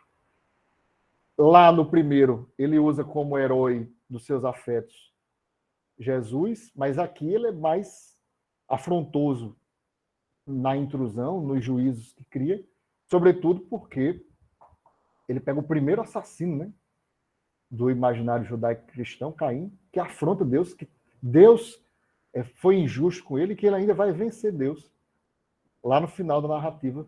A gente pode voltar a isso depois, se possível, né? Molhar aqui um pouquinho a garganta. Antes que Eider corte meu microfone por extrapolar o tempo, e vou lançar as minhas considerações finais com outra caricatura bacana aqui, que eu queria compartilhar com vocês, essa de Rui Zilhão, caricatura muito interessante, Saramago aqui, ó, plantado entre os livros, sendo um livro, a gravata dele é uma caneta, né, para mostrar como a escrita dele o deixou marcado na literatura, entre outras várias interpretações, que rapidamente o que eu quis dividir com vocês é que existe uma linearidade de um estilo de elocução que esse narrador saramaguiano, eu apresentei aqui 7 romances, trechos de 7 romances diferentes. São 14, né, nesse recorte que eu faço. Mas acreditem, quem não conhece todos e vai se debruçar sobre isso, é esse narrador que lança sua voz em primeira pessoa, que apela à cultura popular, que é irônico, que é digressivo, que é metalinguístico, que interpela, que critica, que no campo da metaficção se autocritica, que diz ao leitor, não acredita em mim, que desacraliza, enfim, que é anacrônico, né? E é interessante porque existe a linearidade desse narrador nesses 14 romances, ao mesmo tempo que mostra que essa primazia do narrador existe como categoria analítica, sobretudo porque ela traz múltiplas possibilidades de abordagem, né? Veja que a gente foi da narratologia para outros conceitos teóricos, a gente falou de Hegel, a gente falou aqui de Marx, por exemplo, analisou tema, analisou formalmente o narrador. Vocês aí do LIGEPS, que estão muito ligados à psicanálise, se você pega, por exemplo, também comento um pouco disso, poderia até ter trazido para cá, para não ser herético, né, com o núcleo de pesquisa que está me dando a oportunidade de dividir conhecimento com vocês. Você pega o homem duplicado e faz uma análise do homem duplicado a partir do ensaio duplo de Freud, também vai render muito. Então, são múltiplas possibilidades de abordagem que mostram que esse narrador ocupa todos os espaços literários das narrativas romanescas e lança sobre elas seus juízos, seus valores, para ressignificar, lançar novos olhares dialeticamente, seja a dialética platônica da caverna, que eu acabei não falando lá, porque no subsolo do centro está a caverna de Platão lá, do livro 7 da República, seja a dialética hegeliana, seja a dialética marxista. Então, lançar novos significados sobre os temas, e isso dá muito pano para a manga. Está aqui o testemunho de alguém que pesquisa Saramago há 11 anos, certo? Queria mostrar rapidamente aqui essas referências que eu citei. E, por fim, gostaria de agradecer a vocês pela atenção, pela paciência de ouvir aqui. Eu estou falando aí por 1h30, certo? Muito obrigado. Eider, com você, coração. Diego, a gratidão é toda nossa, Diego. Vou devolver aqui a tela para você. Sim, fica à vontade. Vou encerrar aí a exposição. Mas eu nem tenho muito o que dizer, né? Sou suspeito. Diego, eu nutro um carinho imenso pela pessoa de Diego, mas também admiro imensamente ele como pesquisador, intelectual, pessoa dedicada à literatura e às teorias com um zelo assim, acho que ímpar. Não é muito comum se encontrar. Pessoas tão apaixonadas e dedicadas e sérias também com a Vindo de você é uma honra, viu? Muito obrigado. Todas essas questões aí que envolvem a coragem também de pesquisar um autor assim que não é, sejamos bem sinceros, não é para cada um, né? Não é para qualquer um, quer dizer. Ele tem suas particularidades justamente por ser um autor imenso, e eu acho que as pessoas que o pesquisam partilham dessa imensidão, em alguma medida. A sua exposição não tem muito o que dizer, Diego, a gente só repercute aqui os agradecimentos que o pessoal está registrando no chat. Tiago agradece pela aula, Lucas confirma uma congratulação pela palestra, formando como muito rica. Letícia também chama de aula e agradece. Andréa sugere a dica para presente da reedição dos livros. Não era essa a intenção. Andréa também congratula e Caiane enfatiza que isso foi uma aula incrível. Muito obrigado. Tudo gente amiga e querida. Imagino que sejam conhecidos, né? Eu vou colocar aqui a lista de frequência, de presença, perdão. Mas, por favor, sintam-se à vontade para continuarem esse debate. A gente teria um tempinho razoável para continuar. na sequência da fila de pessoas que levantaram a mão. Meu computador está um pouco lento, mas o Daniel pediu para falar, então, Daniel, a fala é sua, fique à vontade. Olá. Boa noite, pessoal. Professor Diego, foi uma honra ter assistido a sua excelente palestra. Eu sou orientando da professora Tereza Cristina, lá do Rio, então você a citou várias vezes aqui também, e me senti bastante em casa aqui para poder fazer um debate com você. Quando eu vi o título da sua palestra, já logo de cara me levantou amplo interesse, né? Participar aqui dessa fala e desse momento, porque eu estou terminando nas próximas semanas um trabalho sobre essa questão que você muito bem levantou aqui hoje, sobre essa categoria do narrador em Saramago, né? Como ela se manifesta. E eu acho que o trabalho que eu estou desenvolvendo dialoga tão bem com o seu, que eles acho que acabaram até apresentando um certo equilíbrio, porque você, além de apresentar esses conceitos principais, você também trouxe muito bem e tratou muito bem os exemplos de narrativa, né, ao longo das obras do Saramago. Então, trouxe diversos exemplos. Porém, no meu trabalho, eu já acabo fazendo eu já acabo reequilibrando essa análise para os textos que tem no Caderno de Lanzarote a respeito diretamente desse assunto. Eu acho que poderia vir casar muito bem com tudo que você disse aqui, porque foi magistral aqui para mim ver como que o seu trabalho e o meu foram conversando, e eu fiz 2 páginas de anotação, enfim. Vou ter que rever o trabalho todo depois da sua apresentação, e no sentido de melhorá-lo, enfim, você me deu muitas dicas boas que eu quero comentar aqui nos próximos segundos ou minutos. Nos Cadernos de Lanzarote, a gente sabe que são, junto com aquele póstumo de 2018, são 6, né? Eu identifiquei essa discussão do autor-narrador em Saramago em 3 dos diários. Você provavelmente deve conhecer, mas só para complementar e enriquecer o espaço de debate para quem está assistindo, cito eles. O diário 3, de 95, onde ele traz apenas 2 páginas, né? Também tem mais... não menos interessante do que as outras páginas. E depois desse diário 3, 2 páginas sobre o... Daniel cortou, não sei se foi só para mim aqui. Eu posso voltar. Deve ter sido... Você falou 2, 3 páginas, aí travou. Sim. Tá.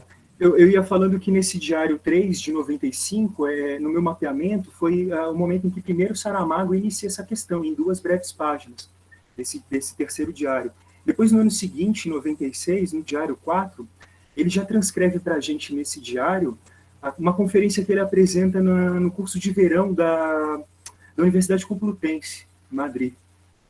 E aí já são robustas 7 páginas sobre o assunto do autor-narrador. E aí a coisa vai ganhando cada vez mais corpo ao avançar dos anos, até que em 98, nos últimos Cadernos de Lanzarote, eu já encontro, então, mais de uma dezena de páginas escritas sobre o assunto no dia 18 de março. Né? E o engraçado é que nas 2 primeiras intervenções, no diário de 95 e 96, ele traz muito para a gente uma noção de... ele intitulava muito a fala dele, como a conferência na Complutense, como o narrador ausente. Essa é a expressão que ele usa, o narrador ausente. Então, ele fala muito do narrador ausente, né? Nessa passagem breve do diário 3, ele faz uma passagem muito, muito curiosa para explicar por que ele defende a ausência do narrador no texto literário. Isso em 95. Né? E aí ele diz... me atrevo a observar que entre um quadro e a pessoa que o contempla, não há outra mediação que não seja a do pintor, e que não é possível localizar uma figura de narrador na Guernica ou na Ronda da Noite. Responde-me que, sendo as artes distintas também seriam de ser as regras que as definem e as leis que a governam. Essa resposta parece querer ignorar o fato, a meu ver fundamental, de que não há objetivamente nenhuma essencial diferença entre a mão que encaminha o pincel ou o vaporizador sobre o suporte e a mão que desenha as letras no papel ou as faz aparecer no mostrador do computador, que uma e outra são, com adestramento e eficácia semelhantes, prolongamentos de um cérebro e de uma consciência. mãos que são, uma e outra, ferramentas mecânicas e sensitivas, capazes de composições e ordenações diversas. Enfim, aqui ele já começa por traçar uma comparação com a plástica, né, com a arte plástica, e tentando mostrar como na arte plástica não tem muito essa demanda de enxergar um narrador, né, que vai tecendo as imagens e as figuras, e por isso os estudos, as letras também não seriam diferentes. Na segunda, que eu disse que é a Conferência da Complutense, que a gente já tem não 2, mas 7 páginas, é a conferência que ele fala uma frase muito, muito curiosa, que é as puras falsidades não podem existir, ele fala nessa conferência. As puras falsidades não podem, ou seja, as mentiras puras não podem existir, né? Então, o Saramago também é um escritor que, para nos confundir mais a cabeça com essa instância narradora, é um autor-narrador que defende as verdades das mentiras, além das mentiras das verdades, não é? Mas, enfim, aí vindo ao que eu interesso, e aí já encaminhando a 2 perguntas que eu tenho para te fazer, desculpa o prolongamento da minha fala, mas minha empolgação com o assunto é muito grande. Quando eu falo que a última fala dele, transcrita nos cadernos, aparece no diário de 98, póstumo, né, publicamente póstumo, lá o título dele já não traz mais aquela expressão utilizada nas outras 2 intervenções dos cadernos, que é aquela expressão que eu falei, narrador ausente. Ele já não fala mais em narrador ausente, ele já começa a tomar uma atitude mais moderada e começa a respeitar mais a existência de um narrador de fato e se integra ou dialoga com o autor. Enfim, algumas passagens são bem elucidativas nesse sentido, quando ele diz, nesse últimos cadernos de Lanzarote, que o autor ele deve ser visto como uma das necessidades e responsabilidades, citando, né, necessidades e responsabilidades próprias do narrador. E ainda mais, ele expressa em diversas páginas dessa última intervenção, cito, os perigos da redução do autor e de seu papel de perigosa secundaridade na compreensão complexiva da obra. Então, a gente já vê aqui um Saramago muito mais interessado em defender a não exclusão dessa categoria de autor nos estudos narrativos do que, de fato, querer excluir o narrador desse jogo de cena, né, analítico. E aí as perguntas que eu teria para fazer é o seguinte, porque essa última conferência que ele faz nos últimos cadernos de Lanzarote, ele intitula de O Autor como Narrador Onisciente. E aí foi muito bom você ter vindo com a referência do Norman Friedman, trazendo no livro Ponto de Vista na Ficção, a categoria do narrador como onisciente intruso. E aí aqui que eu queria pedir a sua ajuda. Como que a gente poderia, então, pensar nesse estilo moderado, né, que o Saramago apresenta nas últimas intervenções do Cadernos, chamando de o autor como um narrador onisciente, né, no estilo moderado de tentar ver mais autor e narrador de uma forma mais dialógica, podemos dizer, que dá a entender que ambos, narrador e autor, são personagens perdidos, às vezes contando uma história que nem é a deles, na verdade. Mas eu queria saber disso, o quanto que esse conceito do Norman Friedman pode ajudar a gente a pensar uma forma equilibrada de intervenção do autor perante a criação de um narrador. Enfim, eu não sei se minha pergunta ficou clara, mas é porque é algo que está ainda meio que borbulhando na minha cabeça. A segunda pergunta que eu tinha para fazer, e última, se você acha, eu queria talvez que você falasse mais especificamente, se esses vários autores importantes que você foi citando na primeira parte da sua apresentação, como Antônio José Saraiva, Conceição Madruga, Salma Ferraz, não é? A própria Tereza Cristina, minha supervisora de pós-doc, se todas essas autoras, elas, se ao seu ver, na sua leitura, elas enxergam a centralização da importância do narrador, de que forma? É uma centralização do narrador que permite enxergar essa participação da categoria autor? Ou não? Você acha que, num balanço pessoal seu, essas autoras apresentadas, elas acabam centralizando por demais da conta essa categoria de narrador, se esquecendo ou tratando muito superficialmente essa questão do autor junto, integradamente com o narrador. Estamos aqui numa questão complexa e delicada, né? Me parece que Saramago queria achar uma terceira via entre essas duas instâncias, e por isso torna tudo muito delicado. Mas, enfim, as perguntas estão aí. Eu agradeço demais a sua atenção e a sua palestra. Obrigado também, Eider, pela mediação da mesa. Daniel, obrigado aí pela sua atenção, por você compartilhar a sua experiência, né? A sua inquietação de pesquisador. Pois não, parênteses, Diego, antes de dar continuidade, nós temos uma outra pessoa com a mão levantada. Você quer responder as questões de Diego, perdão, de Daniel, ou quer fazer um bloco com o que a próxima pessoa quiser comentar ou questionar? Não, o seria método... a professora Ana Lúcia. O método você que sabe aí. Eu posso responder assim, pelo avançar da hora mais sinteticamente agora, Daniel, e depois só me dedicar a Ana Lúcia, ou se você quiser, eu respondo tudo de uma vez, você que sabe. Eu vou fazer o seguinte, para não correr riscos de atropelo, vou permitir que a professora Ana Lúcia tome a palavra para fazer o comentário dela, porque pode ser, inclusive, que não se trate de uma pergunta, né? E aí você fica à vontade para responder o Daniel. Certinho. Pode ser? Então, professora Ana Lúcia, a palavra é sua, fique à vontade. Boa noite, professor.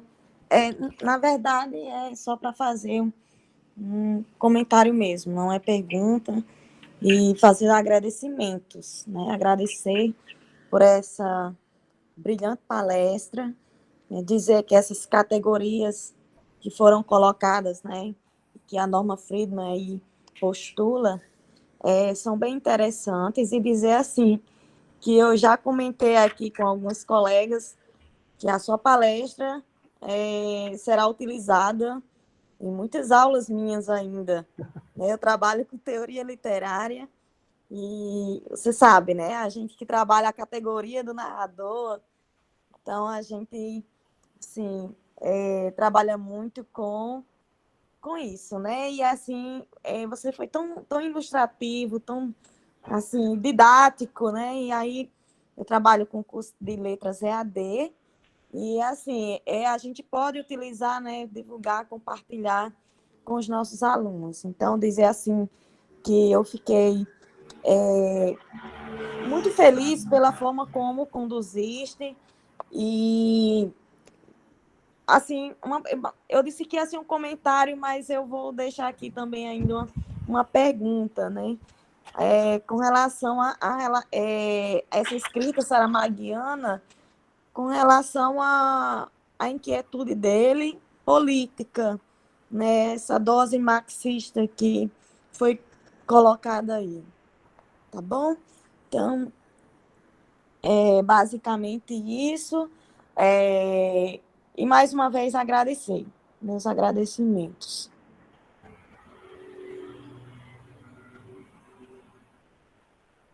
Eu falo agora, você vai... Fica à vontade. Muito obrigado. Professora Ana Lúcia, muito obrigado pelas suas palavras. Também me sinto muito grato pela sua recepção.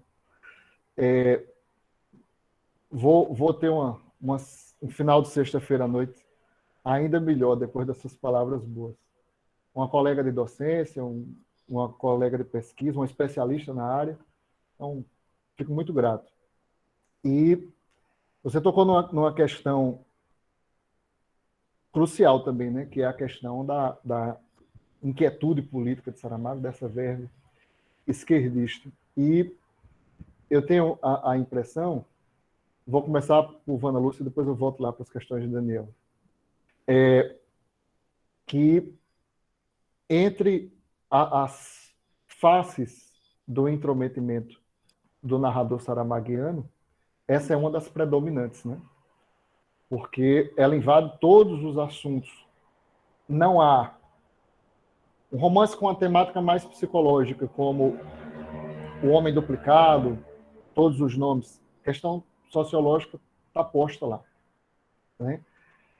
De como a psique daquelas personagens são oprimidas, recalcadas ou até forjadas pela realidade material.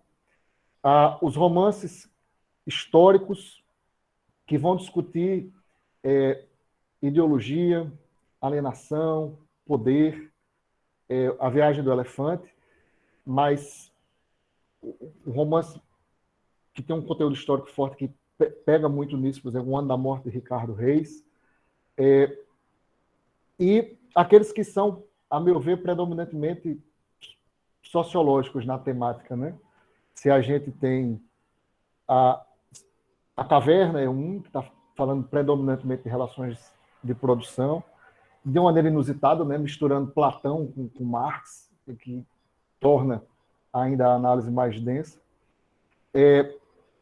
As intermitências da morte, uma morte que entra em greve, e que isso vai impactar na própria economia da sociedade.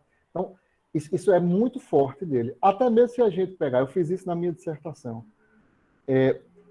Eu analisei Deus e Caim como uma luta de classes, né? Porque eu interpreto que Deus é um arquétipo burguês mesmo, criado pelo narrador.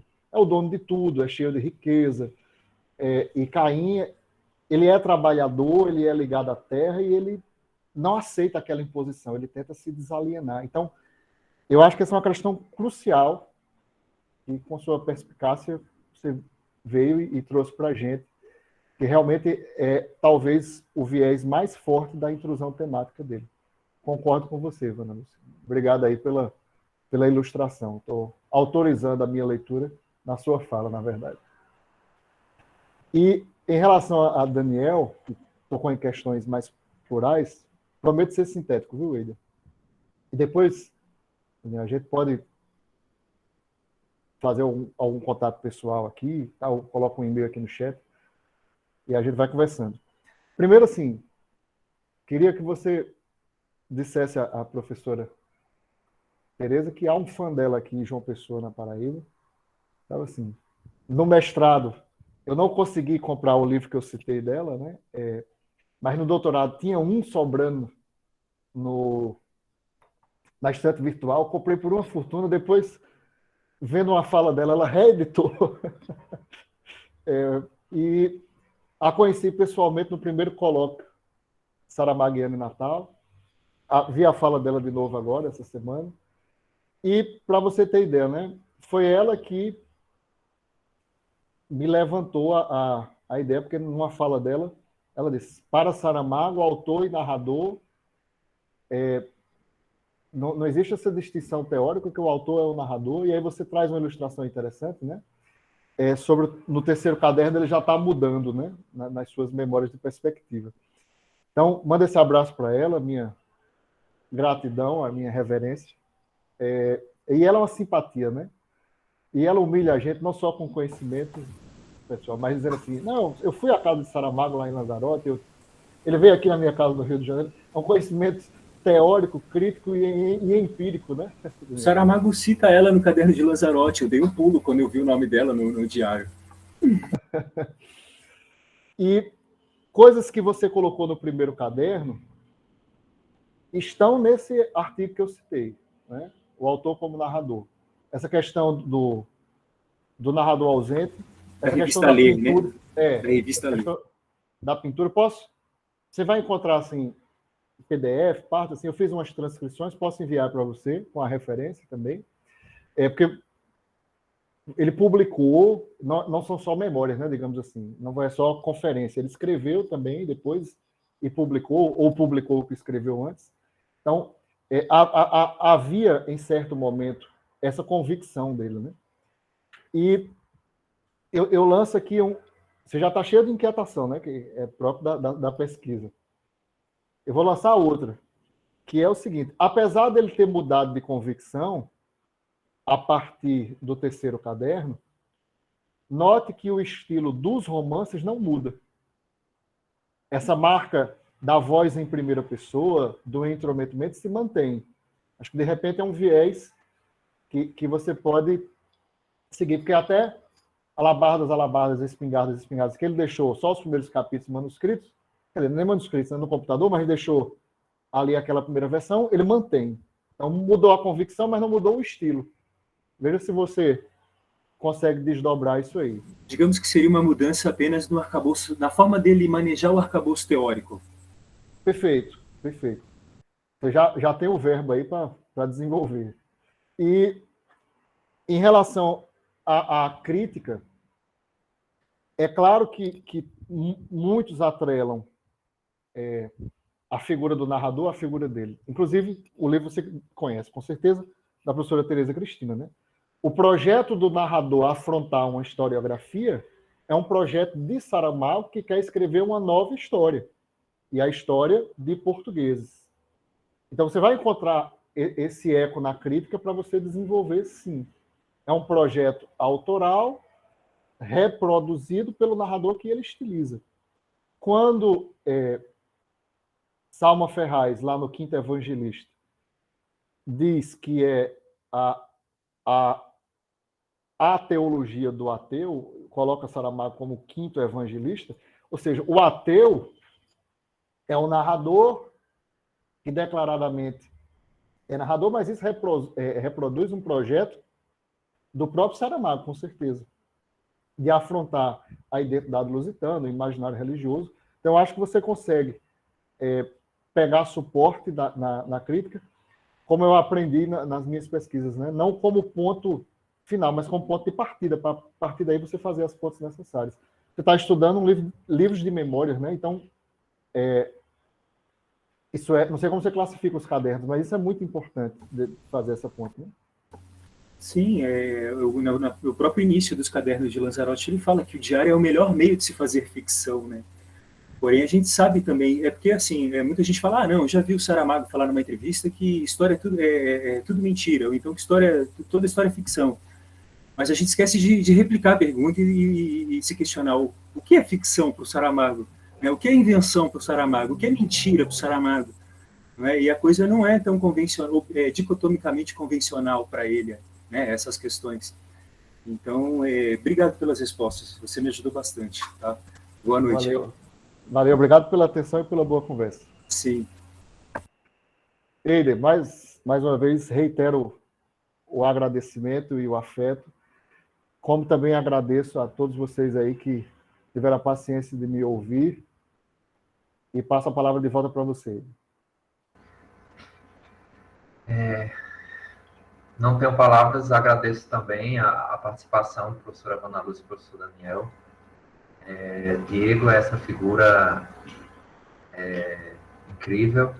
Espero que em próximas oportunidades a gente possa continuar esses diálogos. E, em nome do Grupo LIGEPS, representando a pessoa do coordenador do grupo, que é o professor Hermano Rodrigues, eu deixo aqui mais uma vez registrado meu agradecimento por todos os que estão presentes. Um agradecimento mais que especial para o professor Diego Cirne pela aceitação do convite, que teve uma série de percalços, mas que com sua generosidade enfim, tudo foi resolvido. E damos por encerrada essa palestra, que é uma das últimas do Congresso. Eu imagino que não por conta de seu lugar ou o tempo nessa programação, deixou de ser menos brilhante e menos importante para que sigamos aí com o brilho necessário e com a relevância, não é? Minimamente exigida de estudos saramaguianos diante de uma literatura tão complexa e tão exigente e tão desafiadora como a desse grande escritor da língua portuguesa, da Zinhaga. E é isso, professor Diego. Reforço o agradecimento, estendo também esse agradecimento a todos que estiveram conosco até agora. O Congresso agradece e até uma próxima. Muito obrigado, boa noite, se cuidem e em breve nos veremos aí presencialmente. Gratidão. Valeu, saúde e bom final de semana para nós.